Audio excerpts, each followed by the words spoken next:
So what are the final numbers for North Carolina? I got him here. I mean, he's going to win North Carolina. These are races we call. Well, these are races we called. The black is our call, and the red is how they ended up. He's going to win, so that was our call. You guys called it. Right. Called it perfectly. Yeah, we did. I think we're in margin of it. Get up if you want to. Our average miss around the country was a little less than 2.3%. Yeah, I was very surprised by how well most, especially at the end. I mean, I think the polling at the end was a lot more accurate. Well, we were more off on what we released on Friday than what we released on Monday because it's tightened up over those 2 days. Good afternoon.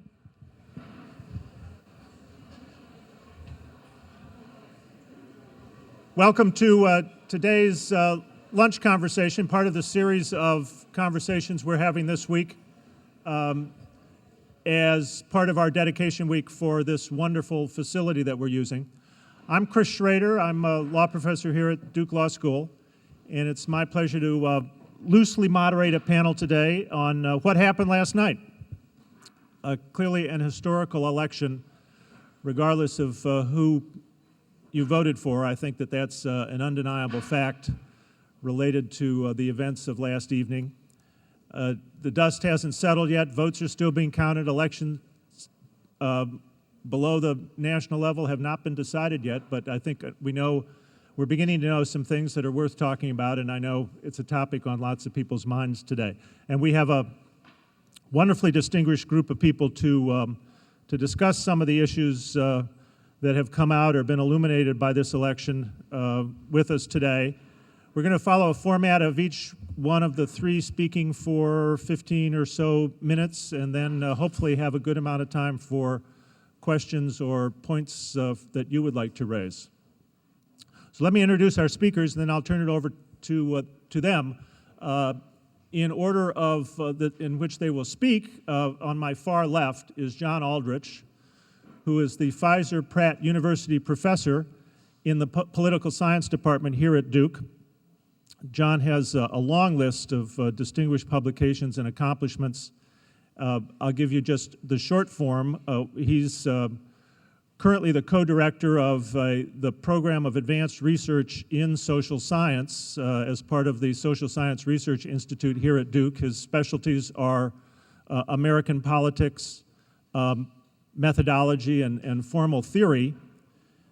And he has been, for what, John, since 1996 election, the co-author of Change and Continuity? Actually, since the 1980 election. Since the 1980 election, my goodness. For a long time, he has published every 2 years for a Congressional Quarterly Press an analysis of the congressional and presidential elections called Continuity and Change with his colleague here at Duke, David Rohde. And so John's just received new data for the book on the 2008 elections. To his right is Dean Debnam, who's the founding president of Public Policy Polling, a polling and research firm in Raleigh, which has been doing some wonderful polling work throughout this election cycle, polling work and political analysis throughout this election cycle, both in North Carolina, nationally, and in lots of the other venues, battleground venues. And then on Dean's right, Guy-Uriel, who is the Russell M. and Elizabeth M. Bennett Professor of Law at the University of Minnesota and is visiting here with us at Duke this year. Guy is a distinguished scholar in the areas of constitutional law, election law, law and politics, and civil rights. And we're delighted to have the three of them here today. So let's start with John and hear what you have to say. Thank you very much. It's a real pleasure to be invited to here, and it's a really wonderful facility. I'm glad to be a part of its beginning. When I was invited here, Chris, as he opened this time, said the events of yesterday, and I assumed that, of course, since it's law school, that meant the Supreme Court case. on cursing, and I was going to play the part of Nicole Richie, but instead I'll have to talk about elections. I thought in my comments I would make a comparison to 3 different elections to try to put this particular election in some context, and I'll work backwards in time. And the first one, and you'll see why it's kind of a surprisingly remarkable comparison, is the 1992 election that brought, among other people, to Washington Hillary Clinton and some other guy. And what's striking about that is, first, Clinton beat H.W. Bush with a popular vote margin of 6%. No matter how you attribute the Ross Perot vote, ignore it, include it, doesn't matter. And that's exactly the percentage that, at least one time I looked up this morning, that Obama was leading McCain. Clinton won 370 electoral votes. If things break as they look like they might, Obama will have approximately 364 electoral votes. And the electoral maps, the red and blue things, look very similar too. You can look those up. In the Congress, the Democrats held at the end of the election 258 seats. As things now stand, it looks like the Democrats will hold 255 seats. In the Senate, the Democrats won a number of Senate seats to get up to a total of 57. Right now, it looks like it'll be about 56 for the Democrats this year. I should add that shortly after the 1992 election, in 1993, they had to have a special election. I guess it was Lloyd Benson's seat. Anyway, a Democratic seat was up for special election, and K. Bailey Hutchinson won. So, in fact, for most of that Congress, the first Congress of the Clinton administration, it was 56 Senate seats, just as now. Now, for those of you who remember the opening of the Clinton administration, there was a great deal of enthusiasm and popular feeling among Democrats and so forth and so on, but it was really quite a different set of feelings. But one of the things that was kind of similar, in addition to the overall distribution of Democratic strength in the federal government, was that Clinton represented the coming of a new generation, and as Obama does, emphasized very much forward-looking. One of the ways in which he was advantaged in his contest against George Bush Sr. was that Bush was perceived as sort of a backward-looking. Clinton was emphasizing the bridge to the 21st century and all those things that now sound kind of quaint. Obama, of course, was aided by McCain building a bridge back to the 20th century. And the new generation is a theme that will come up a couple of times. So that's 1992. This could be a cautionary tale. The enthusiasms could end up being dampened in as little as 2 years. But let's go back another step farther for reasons why that might not be quite the same. And my second example is actually 1980, the election that brought Ronald Reagan and the Reagan Revolution. Excuse me. One of the things that happened in there that made it a lasting electoral coalition and governing coalition was the dramatic gain that Republicans made among the youngest voters. In the youngest cohort, as we defined it in our book, Change and Continuity in 1980, Reagan won the support of 53% of the youngest cohort among whites, 30% for Carter, and the rest went to John Anderson. If you look at First time, if you look at the youngest cohort in the exit poll of today, who knows whether this is even the exit poll that will be, in its form that will eventually leak out and be used. I'm not positive of that, and how accurate that is, we don't know at this point. But among the youngest cohort, white voters, Obama won 54% of the vote instead of 53%.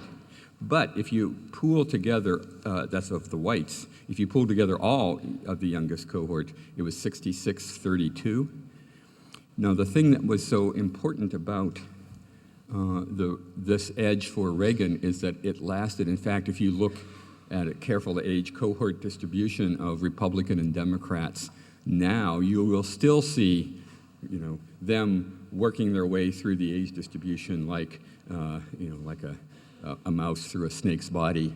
And it's quite conceivable that this is what's going to happen, of course, with the youngest cohort now as for Democrats.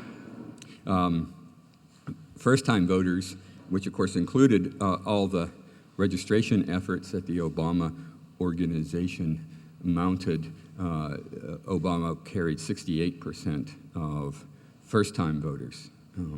So there's a real possibility for a large block of people who will remain for as much as a generation. One other characteristic about 1980 that is very reminiscent of today is that the Reagan election was in many respects seen as a rejection of a failed administration, in this case of Jimmy Carter, much like you could interpret this election as a rejection of the failed Bush administration. And that's another point to keep in mind is even if that's the story that we end up with as our sort of fullest understanding of the election, which I don't think will be the case, but even if it is, the rejection of a failed administration doesn't mean that there isn't a great deal of room for the new administration to take major new initiatives and move in a new direction, rather like the Reagan administration did with respect to a very different path than, say, for example, a Republican who had been elected president before either Nixon and Ford or even earlier Eisenhower did. So that's another possibility that would be a parallel with 1980. One other parallel I'd like to talk about is with the 1960 election, and I think now I'm finally on pretty safe ground. There aren't too many of us left to actually remember it personally. Some of us do, and the election of John Kennedy, another of the new generation coming to Washington elections. And I'd like to make two particular points about it, but there's one other thing that got an email this morning from my sister talking about, sort of what happened around her and how things went here and so forth and so on. And she said, I remember when in the 1960 election, the thing was, we always used the word charisma and to describe John Kennedy. And if there was ever, we don't use that anymore, and I don't know where it went to, why that word went away. But if there was ever a person for whom the word seems to me to be amazingly apt, it's Obama. Anyway, the two things I want to talk about are first, one of the things that was extremely important for the Kennedy candidacy and indeed for governance was his handling of his particular issue of Catholicism. It's difficult to explain to people who came of age after the Kennedy administration that this was even an issue, but it was. I grew up in a small town in Pennsylvania.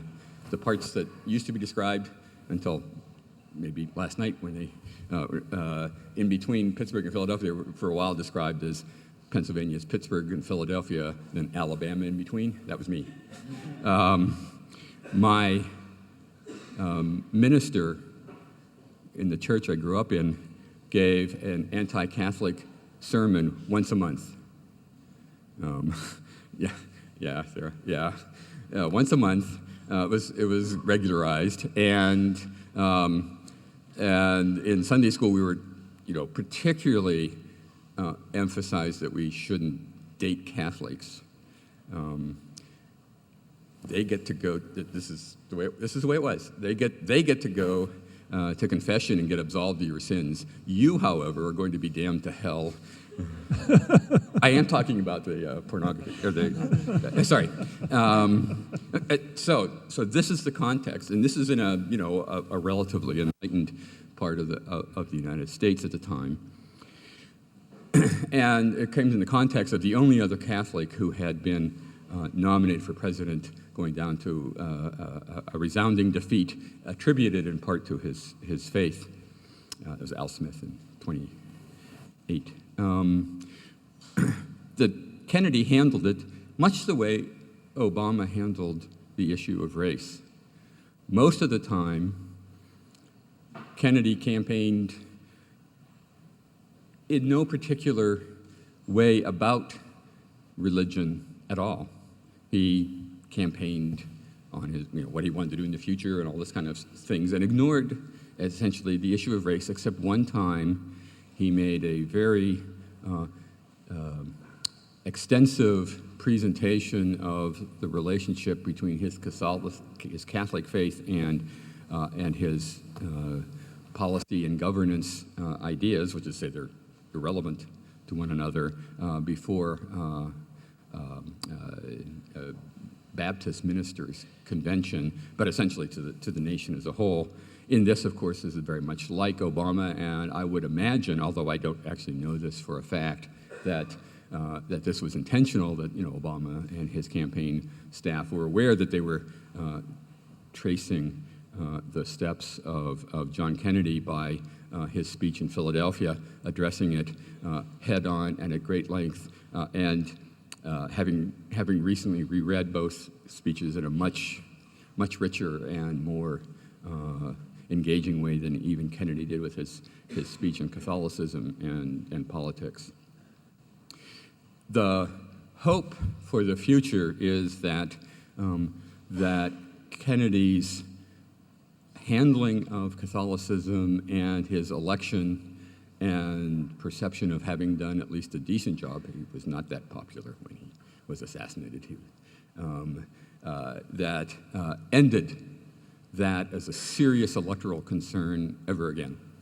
Now, it's very unlikely that it will be that dramatically removal of race from our agenda as easily as that, but I think that has at least a strong chance that decent success on the part of Obama will at least greatly gear down, if not exactly eliminate race as a consideration in presidential politics, which would be, we had one major gain by his mere election, and this would be an even greater gain.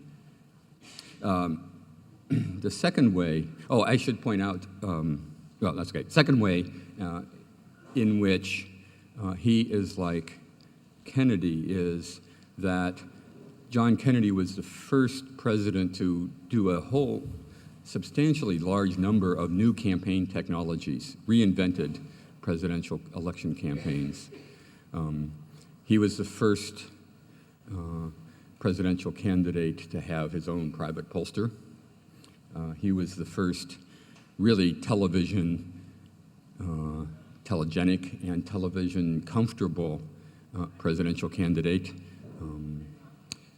He was the first to use jet planes to go around the country. He and Nixon shared that in any sustained way. He was the first to develop a variety of other campaign technologies that were the harbingers of the campaigns through the 60s, 70s, 80s, and even into the 90s. In this, Obama parallels by providing new approaches, new technologies. Most obviously, if Kennedy was the first television president, Obama is likely to be the first internet president, and fundamentally changing the way in which campaigns will be conducted. As with some of the inventions and uses that Kennedy demonstrated of new technologies, for good or ill, it's almost certainly the case, in my opinion, that federal campaign finance is now just an irrelevant law, or soon will be in another election cycle or so. Once everybody can raise so much more money, they no longer need to worry about accepting federal campaign financing for the general election as the nomination process has been supplanted by first Bush and then virtually every candidate. So Obama will also sort of fundamentally alter the relationship between the president, the candidate, the president, and the public. And that's a lot to have accomplished already without yet having taken office. Conclude on just one final comment, which is that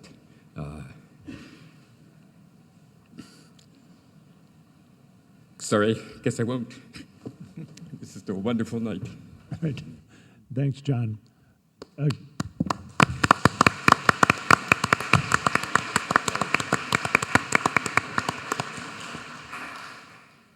so I'll talk about two substantive aspects with respect to this campaign, and also conclude where John concluded with a comment, and maybe I'll even conclude by starting there by agreeing with John as to the meaning of the end of campaign finance.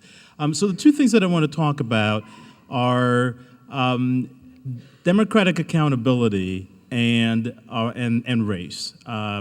What does race mean in this election and maybe the future of race going forward?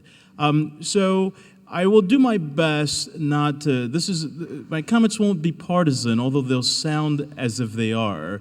And if you knew me better, you would understand why this pains me, because I do try in these settings to be extremely nonpartisan, because I think academics at least ought to go as far as they possibly can to do that in these particular settings. But so please bear with me, and apologies beforehand. When I teach some of this stuff, one of the things that we talk about is what does it mean to govern in a democratic republic, right? So this is an Athenian democracy. You can't get the 50 people in the town in the same room, and even if you did, you probably wouldn't want to. And so you have to elect people who are supposedly doing things on your behalf. A lot of times you don't know what they're doing. Most of us, there are a lot of people who don't even know. I mean, when I voted the other day, there were a whole bunch of judges, and I felt terrible. I'm a law professor. I'm supposed to, a law professor, not, I can understand maybe a political science professor might not think about the judges. You know everything else. You shouldn't know about the judges. I mean, that should be left to the law professors. They should know who was running for particular judgeships. I could honestly tell you that I went by the process of elimination. So we started with eeny and meeny and then miny, and we did the best that we could there. And I hate to admit that, but the fact of the matter is we elect a number of people, and particularly in races that are less salient, that we're not sure what it is that they're doing. Right? And the process of election, the time of election, is to engage at the very least on whether you call it retrospective accountability or not. It doesn't make any difference to me, but there ought to be some sense of accountability. Because without accountability in the system, it makes the process of election, the thing that election is, the meaning of elections, really is reduced to simply a meaningless exercise. Right? So there has to be a sense of accountability in the system that the prior administration or the prior governance or the prior elected officials did X, and here we have a chance to think about what happened beforehand, no matter how well we know exactly what happened, but there's a chance to think about it and then to make a judgment. So in a lot of respect, in representative democracies, this is the moment of judgment, and so accountability therefore matters.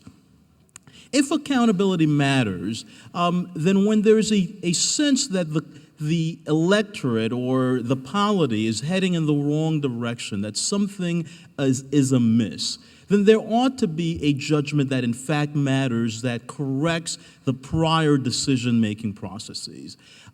Clearly, in this election, when you looked at the right track, wrong track numbers, when you look at the sense from that everybody had in terms of domestic policy, international policy, you name it, on all fronts, there seemed to be a sense generally that things were amiss.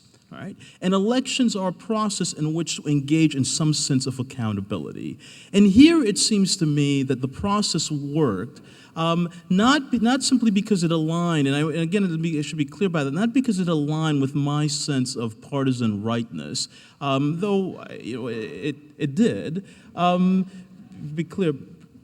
Might as well say that, but that's beside the point. Quite frankly, the point is that there ought to be a time and a democracy in which what it means that the people govern. Right, when we talk about the people are governing, that it ought to be meaningful. And this, it seems to me, if democracy means, representative democracy means anything, it clearly means an important judgment at the time of elections that sends a clear signal or a clear message. And in this sense, I think this election did that. There was a sense that the country was heading in the wrong direction. There was a sense that the confidence in the current administration was lacking. There was a sense that the incumbent party did not have a message for the future. Now, again, whether one agrees with all of that or not, but a judgment was made, and a judgment that was necessary, I think, to send a message that American democracy is, in fact, alive and well.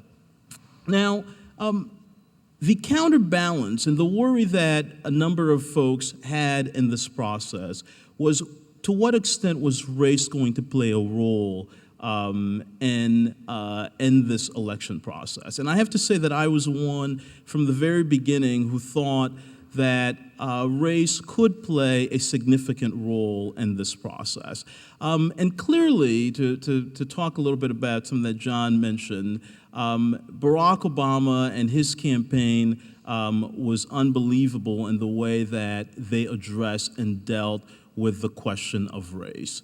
When you look back and look at some of the history, for example, if you go back to 1866 and 1867 and 1876, and you think about the types of coalitions that were attempted following the Civil War, especially in the South. And here's what's remarkable to me about this particular election, that I think a number of people are still puzzling through or working through, that you had a coalition of African-American voters, if the exit polls are to be believed, and I will leave that to the two great folks on my left, black voters voted for Barack Obama in an order of 9.5 to 1, Latinos 6 to 7 to 1, whites, although Barack Obama overall didn't get the majority of white votes, but he certainly got a very large percentage of white voters and young voters, right? So you had a very interesting coalition. And the question, and in a lot of respects, what went on here is that with the help of a significant number of white voters, voters of color decided a presidential election in the United States of America. And to me, when you go back to the history of this country and you think about how far we have come, and now the Voting Rights Act has been in place for almost 43 years, and you think about the Civil Rights Movement, and to think about the fact that in a lot of respects, a coalition of white voters and voters of color and young people came together to decide a presidential election in our lifetime, something that most of us did not think that we would ever see.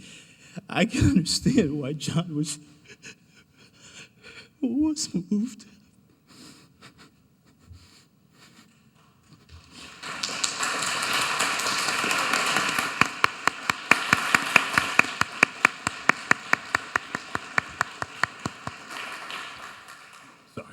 That's quite all right. People who watched the Obama speech last night know that even Jesse Jackson couldn't avoid a little emotion at a time like this. Not very emotional. It's a joke.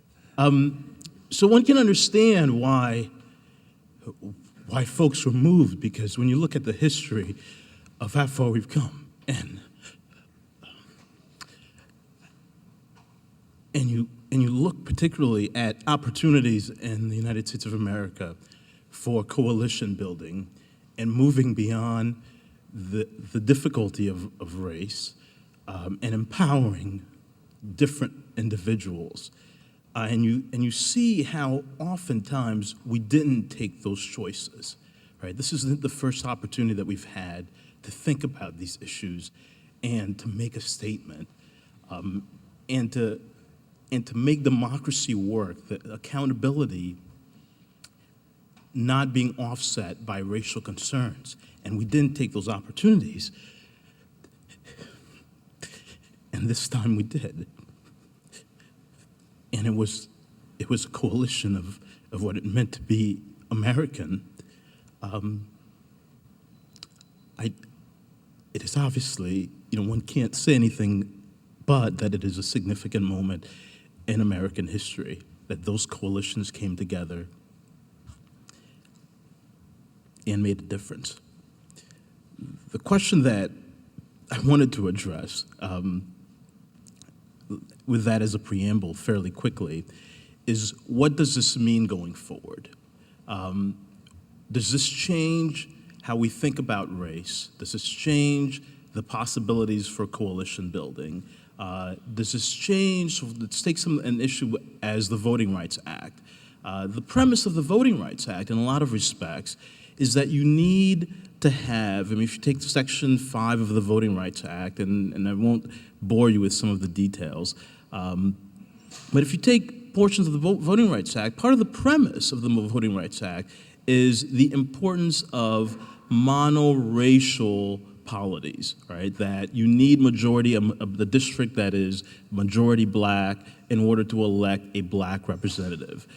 One question when you're looking at a place like North Carolina, from which there were tons of voting rights cases, especially in the 90s, North Carolina, I think, Dean, you have it now as will likely end up in the Obama column. Yes. When you take a place like North Carolina, from which a lot of the voting rights cases came from, and you say, well, is it still necessary to have something like the Voting Rights Act that depends upon monoracial concepts as opposed to the integrationist ideal? So what's interesting to me about Obama's use of race, starting with his speech when he was running for the Senate, is he laid out this integrationist ideal, right? There's only one America.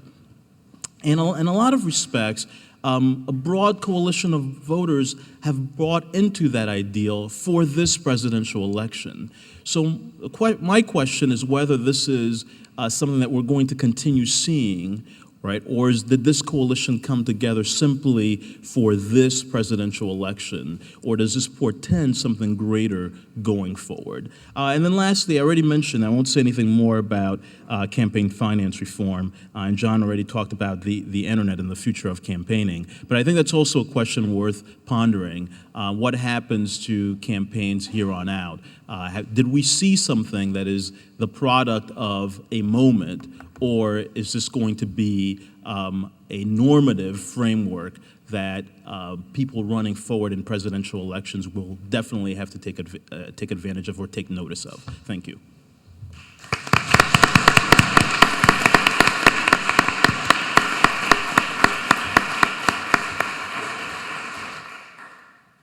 My job as a pollster is really the practical application of polling data to help people get elected or to sell a product or to advance an issue. And so my job is to be as accurate as possible and then to give good pragmatic advice and to take the emotion out of it. Our company primarily works for Democrats, as most pollsters either work for one party or the other, but we do commercial work and other kinds of polling with other kinds of practical applications. The way we gather this information is we first start off and we create our screen. And in this election, it's been the most challenging election to create a screen.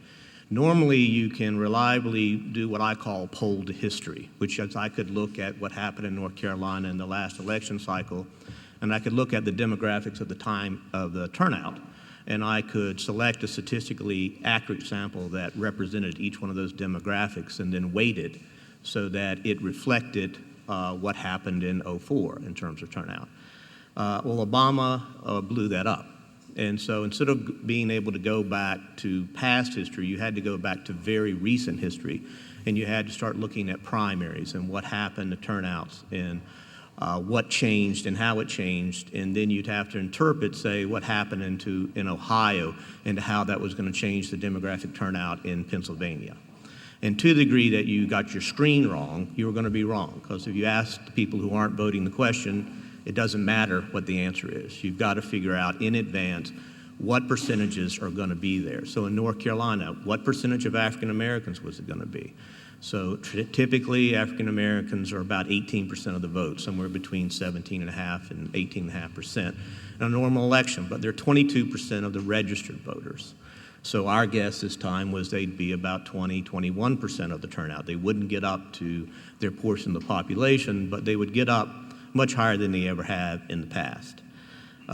So those are the kind of decisions we make, and we look at and say, all right, where are the votes? How does my candidate get those votes? And we look at all kinds of things. So we were talking about race, and you were talking about the minority-majority districts, and I was involved with the ACLU and some polling and some looking at that when we were litigating that. And what we found, for instance, in North Carolina is that down east, 65% of white people said they would never vote for a black man. And across the state, the number was 50. And that was a reason to say we needed minority-majority districts. Now, the people who felt that way have not changed their minds. What's happened in North Carolina is the population of North Carolina has changed. So when we poll in this election and we say, if we take North Carolina and Virginia as examples, and we said, were you born in North Carolina or were you born in Virginia? If you said you were born in those states, you were overwhelmingly likely to vote Republican. If you said you had just moved to those states, you were overwhelmingly likely to vote Democratic. North Carolina, the people who say they just moved here or weren't born here is 45%. And in Virginia, it's 50%. And if you look at the change in the votes, you look at how much bluer Virginia was than North Carolina, it speaks for itself for what's happening. So there's a change that's going on there. But still, when you polled in the South and in the rural South, and you ask people questions, the way I would describe it is there's still racism there, and it's still very deep. It's changed from the white-hot, cross-burning racism to something like one of my older relatives living in Franklin County might say, which is, I'm sure he's nice and I'm sure he's smart, but I just can't vote for a black man. And there's still a lot of that in this state. And frankly, you're just going to have to wait for that to die off because that generation's not changing. I grew up, I'm probably one of the few people on here that grew up in this state and in Wake County. I was actually born in Franklin County. I didn't go to school with a person of color till I was a freshman in high school. It was the first time. I never heard a person of color speak with a, quote, proper accent until I went to London.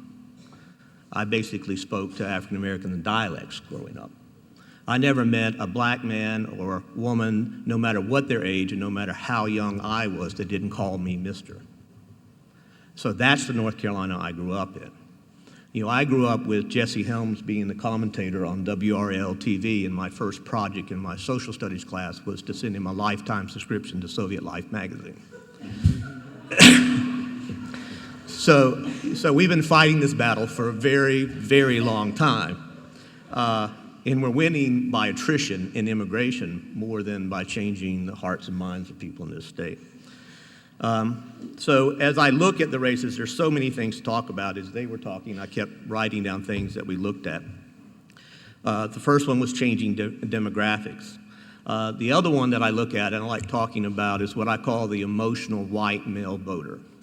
Because when an otherwise rational human being, a guy who's running businesses, making good, rational decisions about investment in the future, votes the way white males vote, it has to be emotion. It cannot be intellect.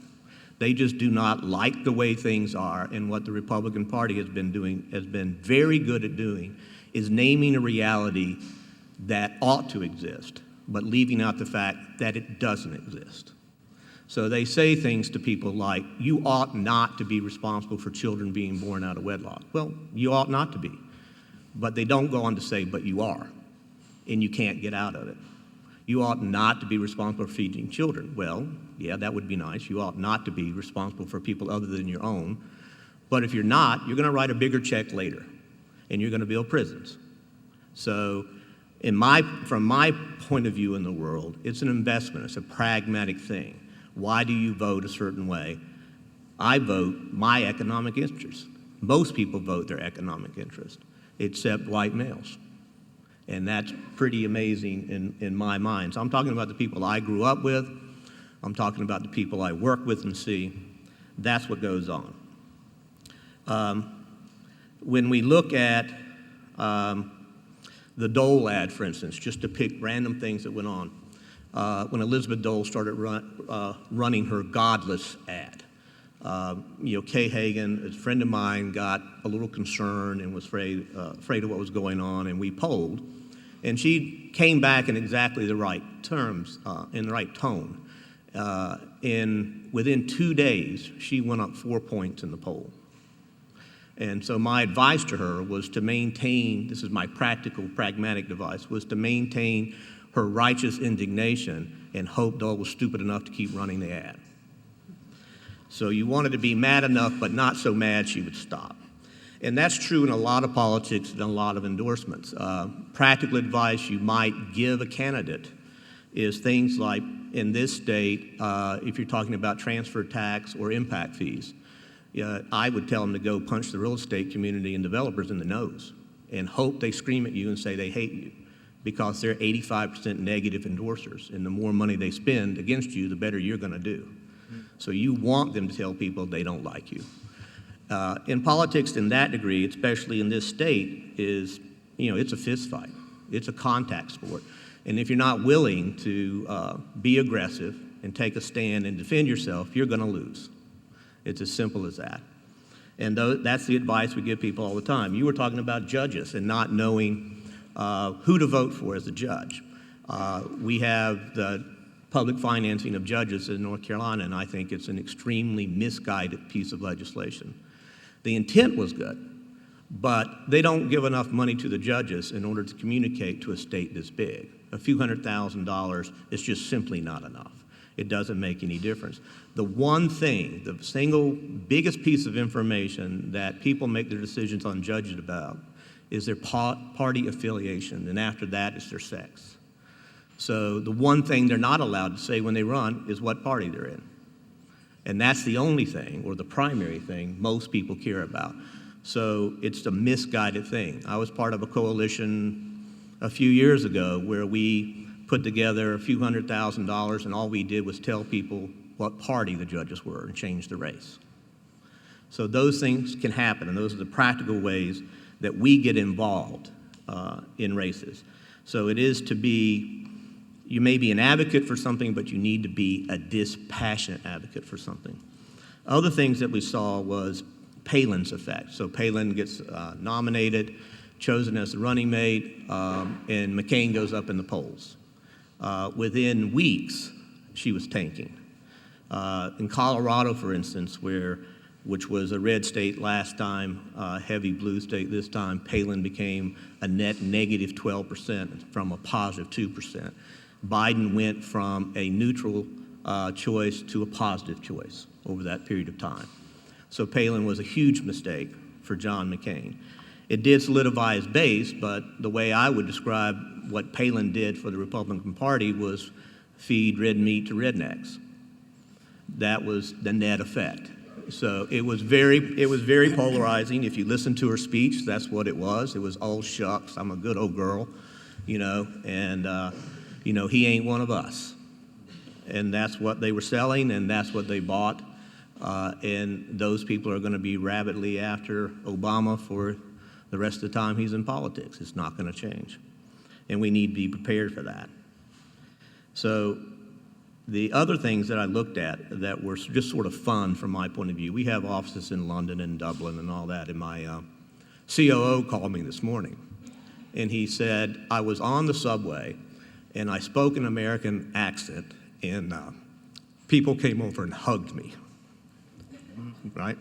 So that's the international reaction. There is such a sigh of relief. I had text messages, emails from all over the world asking me what was going on, who's going to win. And it's people everywhere paid attention. I mean, stuff we write ends up on the front page of The Guardian when it doesn't get reported here. So it is impressive how much or how important this was to the rest of the world and how afraid they were that we would make the wrong choice. It was Winston Churchill's famous quote that he said about the Americans, is that if you wait long enough, sooner or later they'll do the right thing. So those are the things that I see. We'll spend forever dissecting this and looking at it. One last comment is about exit polls and why exit polls don't matter. It's very hard to be statistically accurate in an exit poll. You have individuals standing at polls talking to people, and you're not doing a scientific selection, not random enough. And so you can get some nice opinions, but you're really not going to get any facts. And if you look at the exit poll from the 2004 election and compare them to actuality, they were off tremendously. And if you tried to use that information to poll on, you were going to be off. The other thing that we do that's slightly different than most pollsters is we generally don't poll you unless you're newly registered and you've already voted in some election like the election we're looking at. That's part of our screen.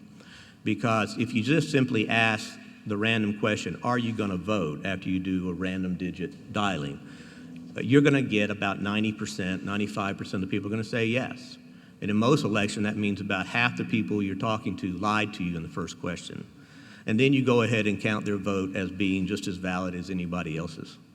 And it isn't. So we only look at people who are actually going to vote and do that. We called about 50 races on Friday and Monday across the country. And we had a margin of error rate of a little less than 2.3% in terms of the actual outcome compared to our predictions. So that whole thing comes down to primarily the screen. If you get that right, the rest of it's just math. And you apply statistics to it, and you'll come up with the right answer. Get the screen wrong, it doesn't matter how good your math is. Thank you.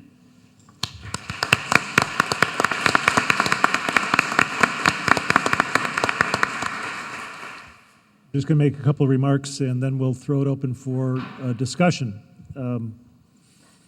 As someone who sometimes looks at events like last night and tries to see what the problems are from my particular partisan perspective, a guy who thinks there's no silver lining without a cloud around it. There are a couple of aspects to the election that bear at least some mention. One relates to John's comparison with the '92 election and his allusion to the fact that 2 years later, in the '94 election, the Democrats lost all of those seats they had gained in the House in '92, plus some more, and the Republicans took control of the House for the first time in 40 years, and Bill Clinton's presidency was dramatically impaired for the remaining 6 years of his two terms. A second one is that one of the exit poll figures that struck me was that 47% of those who voted expect the economy to be better in 2009. I'm skeptical, and it may be that by the time the end of 2009 rolls around, President Obama is being put under considerable pressure to solve something that may not be solvable by a president in that time frame. Another aspect of note is that there's still 4 key Senate races that are either not declared yet, or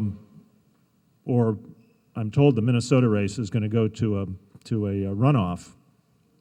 All of them currently, you'd have to a recount, not a runoff. Excuse me. Coleman leads Franken in Minnesota by 570 votes. But the Georgia race, the Alaska race, and the Oregon race, plus Minnesota, if you listen to James Carville thinking that the Democrats could get to 60, the Democrats needed all 4 of those seats, and in fact, they could go 0 for 4.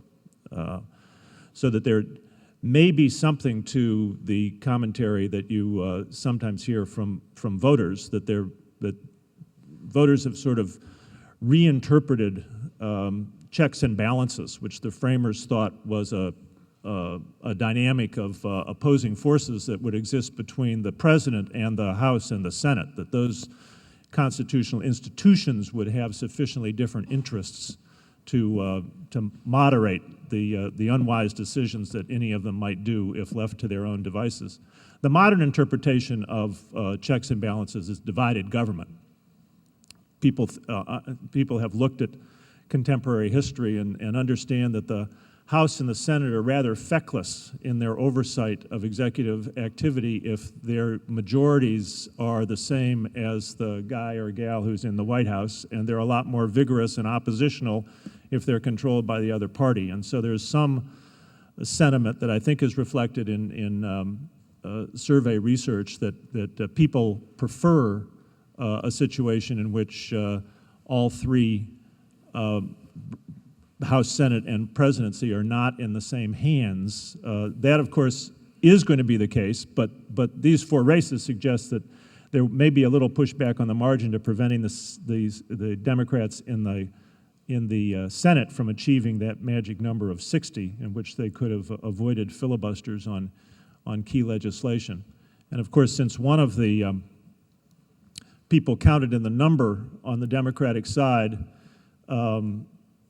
in that head count is the guy that you saw pretty much 24/7 standing behind John McCain throughout the last weeks of the campaign, Joe Lieberman, the independent senator from Connecticut. That number may actually go down by 1 when the Democrats caucus in January and decide that perhaps Senator Lieberman shouldn't caucus with them any longer. But those are just a few observations about the nature of the game here, which is that we live in a very complicated world and it's a complex country, and this has been a truly momentous election. Where it goes, one direction or another, I think is still a matter that we're going to have to watch, and you can see some signs that point in either direction. So with that, let's take questions or discussion points that you'd like to raise. Yes?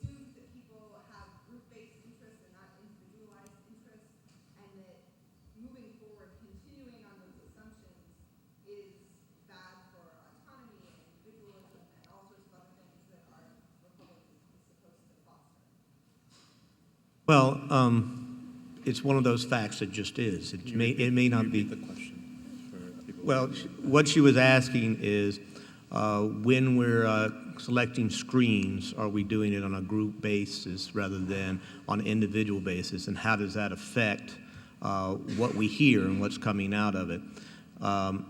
You really don't have a choice if you're going to do a statistical sample but to do it on a group basis. One of the truisms about voting and about polling is, in general, all things being equal, you vote for the person who looks most like you. So in the absence of other information or everything else being equal, you vote for that. In this case, we voted for Obama for 2 big reasons. We had an incredibly unpopular president and the economy. So every Democratic candidate in the country improved as the economy worsened. It went up. The biggest exception of that would be Bev Perdue in North Carolina. She didn't get the same bump as every other Democrat did. And she being elected, she needs to thank Obama and Munger. Otherwise, she ran a campaign that she deserved to lose on. So you have to look at the groups, and you have to look at big slices of groups. So we talked about the white vote, and one of the things we did during the election was debunk that he was winning North Carolina only because of the black vote. So we did an analysis of it, and we looked at the same snapshot of where Kerry was at that point in the race and where Obama was. And Obama was getting pretty close to even in North Carolina, and Kerry at that time was 12 points behind. So we went in and said, okay, let's just say every registered African-American in the state votes, and 95% of those go to McCain. We could only come up with 5 of those 12 points. So yes, there's group stuff, but about 10% of the people who voted for Bush voted for Obama this time. So there is some change in that side of things. Yeah, I mean, it's an important philosophical question, and it goes to also the question of what is the meaning of race going forward.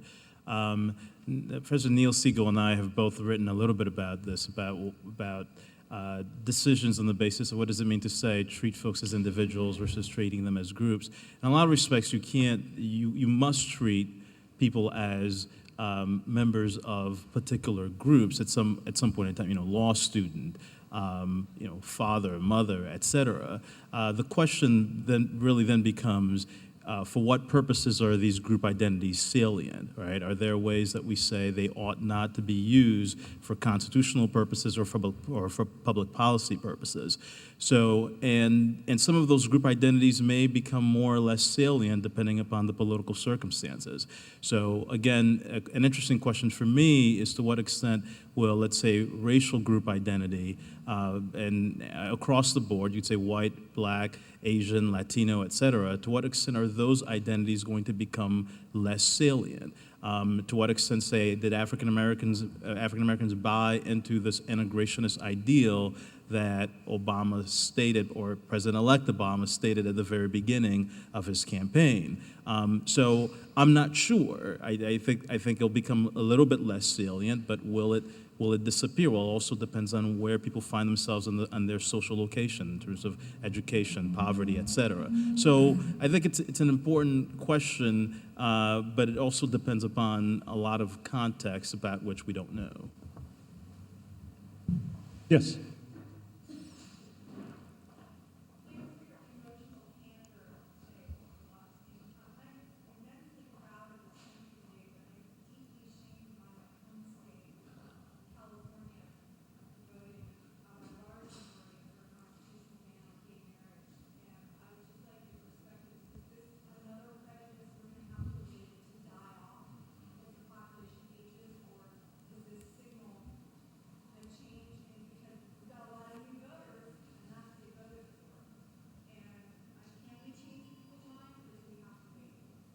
Well, I'm actually working on a campaign that is seeking to craft a message to equate homophobia with racism or slavery and to make it the same sort of prejudice. But it is a generational change that you're talking about. Just like when I was a kid, you could run on racism and win, and then after that you could still run against women and win. Those things have now gone away. Although there's still an undercurrent in politics in a lot of states. What we've been doing is message testing. So we've been working with a group that builds advertising campaigns around the message and around getting that message through and getting that equation in people's minds. So what we do is go into a community and we poll first to establish the baseline. And then we launch messages. And then I measure the results of the messages. And because we're being very pragmatic, then to see what the result is. And the first immediate result we got, for instance, was an increase of hate speech from the pulpit. So we had to recraft the message to try to get another report. So we increased discussion, but we got the wrong kind of discussion. And so we've been experimenting with that, and we've now done this in about 25 communities all across the country. And so far, we've only been able to move the dime maybe 3 points as sort of a best result. Yes, a couple of things. One of them is, I'm one of those deans, white males who votes against his economic self-interest. and votes his emotions. Sorry. There's one slightly more hopeful prospect about homophobia, which is that there are instances in our lifetime of actual change in beliefs about that. When the APA, American Psychological Association, changed it from a mental defect or whatever the category was, there was a significant change in beliefs in the population about homosexuality. And so whereas, Dean's data seem to suggest, it's not going to change with race for at least, native-born Southerners. At least there's some chance that there could be change in preferences on homophobia. And I don't know the California figures, but with respect to the new voters, they were a slightly larger share of the electorate this time around from '04, but not that much. It was 11% in '04 and 13% in this time around. So what that says is turnout was elevated throughout the spectrum, regardless of how you slice the numbers. So whatever your agreements or disagreements about how various state propositions went, don't lay it off on the new voters failing to vote their conscience. They were out there too. It's just that all the other demographics were there as well. Yes. What are the prospects for more consistent election laws, election processes among the states and perhaps the counties? It's a good question. I mean, the problem obviously is that because everything is so decentralized, then you have a coordination problem, and then you have also incentive problems. One of the things that you are seeing, increasingly you're seeing more states do things like early voting. And it seems to me that there are certain types of practices that may be held up as best practices that may be adopted across states and localities. There are certain, especially with respect to the nuts and bolts of electioneering, that I think is still too localized and too differentiated. So whether it's polling hours that you see some local places, precincts, et cetera, differ on, and you see that in various states, or whether it's election machines, voting machines. So there still are too many areas in which we see too much variation. But the hopeful sign is that there are some areas like early voting that I think you're starting to see a number of states and voters say, well, wait a minute, if they can do that in X state, why can't we do it in Minnesota, where we always think that we're the best at everything? So I think some of that will happen, and increasingly people are starting to pay a little bit more attention to voting practices. Unfortunately, it's on a cycle, and it's on the obvious cycle. Two things. One is that the incentives to reform are sort of at their peak right after there's an election problem, and by the time you actually get to legislating and action, it's all waned and it's moved on to something else. But the second is that in wake of the 2000 problems, there's a pretty substantial actually investment in study of election machinery, and what happened was that some of my students actually have been involved in that, and the literature ended up being contradictory and inconclusive, and so the absence of some sense of a best practice, at least in the voting machine itself, is inhibiting the move forward. And for me, it was kind of neat to see how easy the paper ballot is, right? Fill in the oval and you put it in the thing, and that was it. We may want to go back to that. Yeah. But then there was what's in Durham, isn't it? People got wet ballots, and they just sort of mushed into the machine and couldn't be read and stuff. Yeah. Right. That's true. Yes, sir. We hear references sometimes in the press to the internal numbers that the candidate has, and most often they seem to come up when what those internal numbers are showing is somewhat contradictory to what the more popular polls are showing. Is it your sense that that's used as a bluff, or is it a difference in methodology? What explains those cases where the internal numbers for a particular candidate, say, in the primary New Hampshire numbers and some of what Clinton's campaign was showing, seem to turn out to be right, and then more recently with McCain, Well, it's, if you're losing, you don't get out and advertise you're losing. So I was being interviewed about why did Karl Rove 2 years ago say he had all these internal polls and that it was going to be better than what it turned out to be, and how did I know he was lying? And I said, well, it's very simple. If you have a good poll, you show it to people. You don't talk about it. So when the candidate is just saying our internal numbers, it can be produced, and you can check the weighting of it, and you can find out whether or not they're valid. So basically saying internal numbers doesn't mean a thing. Another example of relativity and how that goes, the campaign manager for Elizabeth Dole's campaign, when we started polling on her popularity and said it was less than 50%, called the press conferences and just tore our hide off on how inaccurate we were and how we didn't know what we were doing and all that. 2 weeks later, working on another campaign, he quoted us because the candidate was winning. So. Okay, well, thank you, and let's please join me in thanking the panel.